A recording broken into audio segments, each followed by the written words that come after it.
The Prize Pumpkin.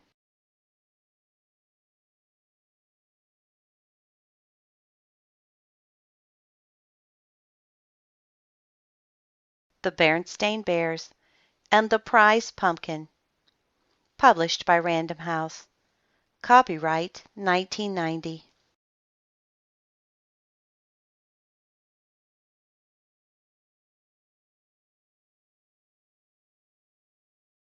Pumpkins are just like everything else in nature, said Papa Bear, as he and the cubs finished weeding the pumpkin patch.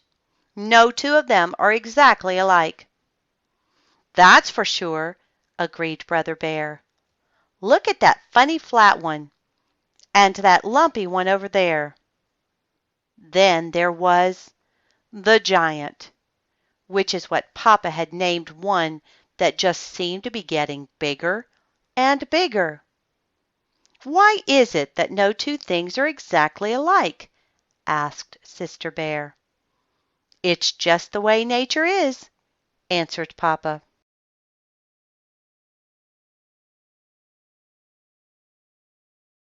Time to wash up for supper, called Mama Bear from the treehouse steps.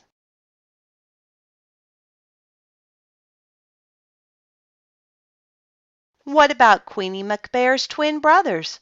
Asked Sister.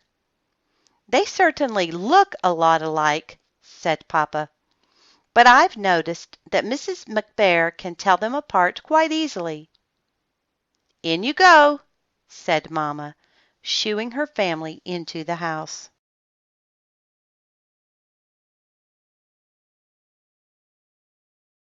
But Sister didn't go right in. She stood on the stoop for a moment and looked out over Bear Country.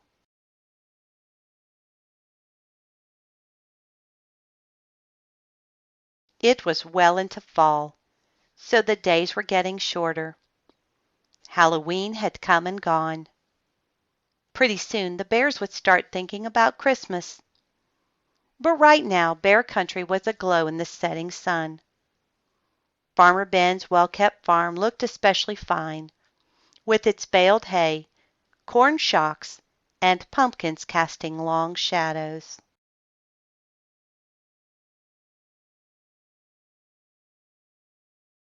I guess nature's pretty amazing, Sister said as she looked out over the beautiful scene.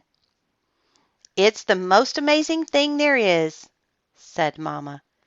Come on now, in you go.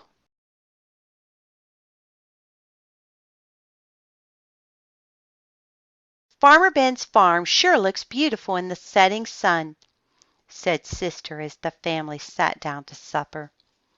Humph, said Papa grumpily. Farmer Ben's not such a much. Not such a much? Said Mama. Why, Ben is the finest farmer in Bear Country, and besides, he's one of your best friends. That may be so, said Papa. But earlier today he came by and said, Nice little pumpkin patch you've got there, Papa. What he said is true, said Mama, especially compared to his fields, and fields of pumpkins.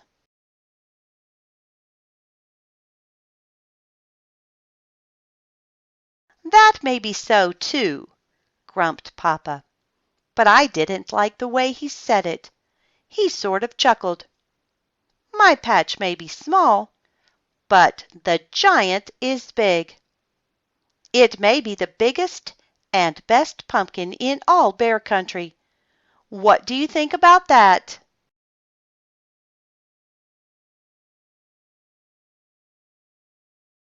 I think you're being oversensitive, said Mama. Come, let's clear the table so the cubs can do their homework.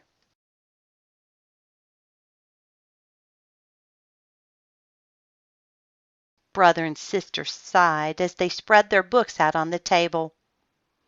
What's that all about? Asked Papa.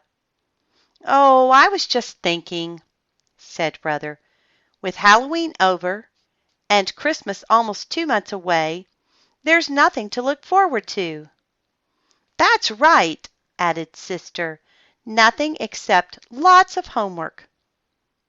Oh, is that so? Protested Mama Bear.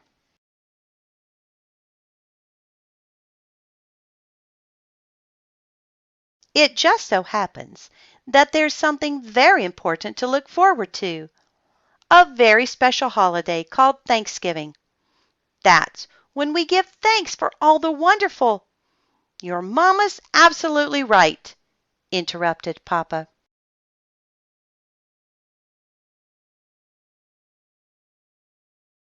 He pointed to a notice in the evening paper. It said, "Don't forget this year's Thanksgiving festival. Entry blanks for the big pumpkin contest available at City Hall." Thanksgiving's a very important holiday, especially this year, because we're going to enter the giant in the pumpkin contest and beat the pants off Farmer Ben. "But Papa, he's a professional," said Brother. "He's won the contest 10 years in a row." "All the more reason to teach him a lesson. Come on, let's go out and check up on the next heavyweight pumpkin champion of Bear Country," he said.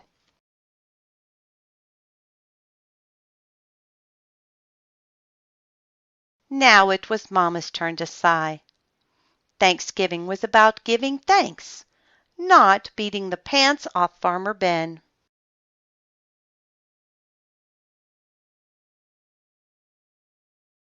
"Isn't it a beauty?" Papa said after they admired the giant. Across the road they could see a field of Ben's pumpkins. There were lots of fine ones, but none that measured up to the giant. "There's homework to be done," called Mama Bear from the house.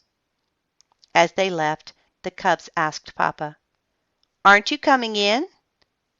"Nope," he said. "I'm going to stay out here a little while and watch the giant grow."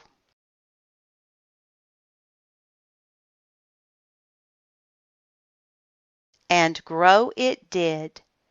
It grew bigger, rounder, and oranger every day. When Papa and the cubs went to City Hall to get an entry blank for the contest, they saw the place where the winning pumpkin would go on display. "We can't lose," said Papa. In their mind's eye they could see their pumpkin in the place of honor.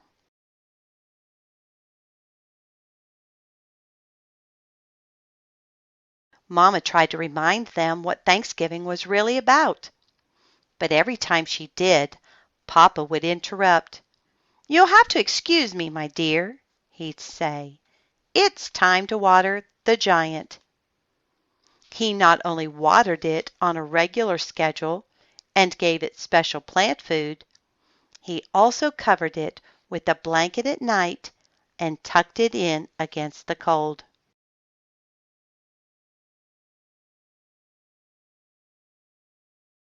One afternoon the cubs got off the school bus with something important to tell Papa, but they were stopped in their tracks by what they saw. He was talking to the giant.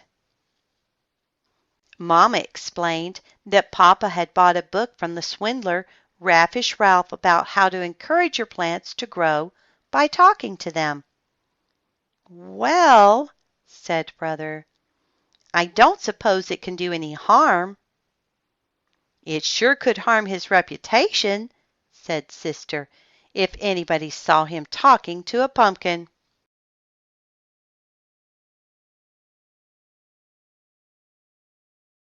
Papa?" Brother said.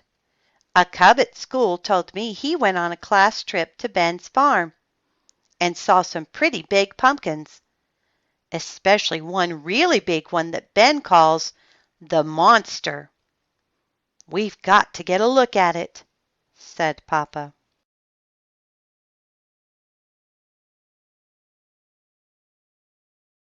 That evening Papa and the cubs climbed through the fence into Farmer Ben's field. They saw some good-sized pumpkins, but none to match the giant. "Maybe it's behind the barn," whispered Papa. Suddenly a light shone on them, and they heard Ben shout, "Prowlers in the pumpkin field! Get me my pitchfork!"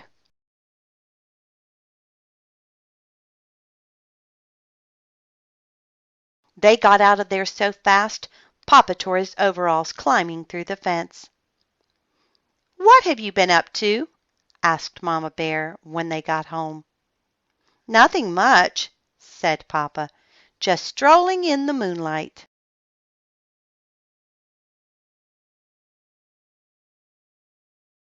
The weekend before Thanksgiving arrived, and it was time for the big festival. The Bear family got there just in time. The pumpkin judging was about to begin.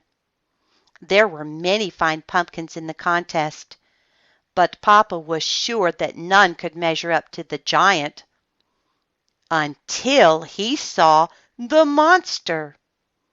It was at least as big and round and orange as his pumpkin, and maybe, just maybe, a little bigger, rounder, and oranger.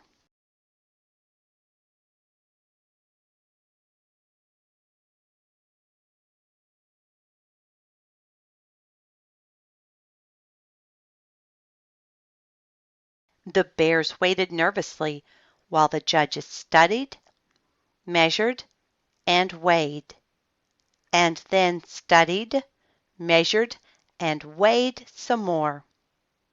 Finally, they made their announcement. "The first prize winner and still champion."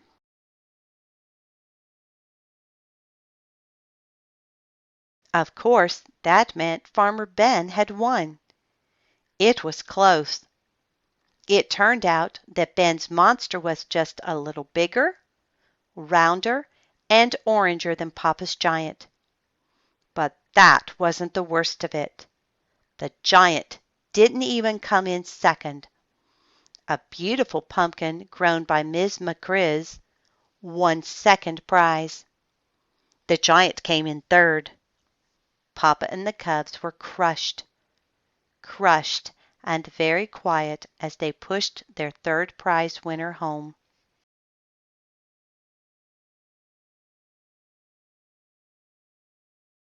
It wasn't until they reached the crest of a hill that overlooked Bear Country that Mama decided to have her say.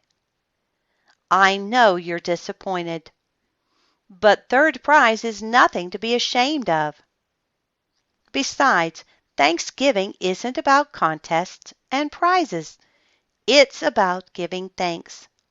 And it seems to me that we have a lot to be thankful for."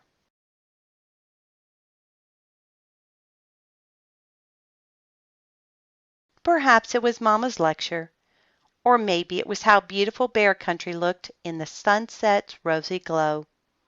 But whatever the reason, Papa and the cubs began to understand what Mama was talking about.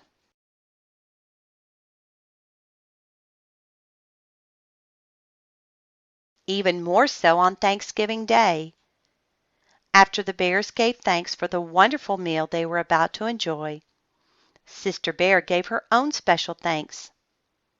"I'm thankful," she said, "that we didn't win first prize.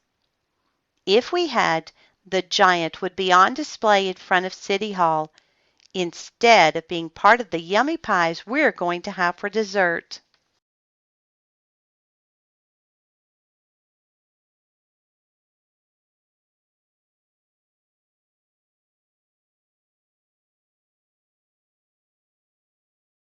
As the laughter faded and the Bears thought about the blessings of family, home, friends, and neighbors, they knew deep in their hearts that there was no question about it. Indeed, they did have a great deal to be thankful for.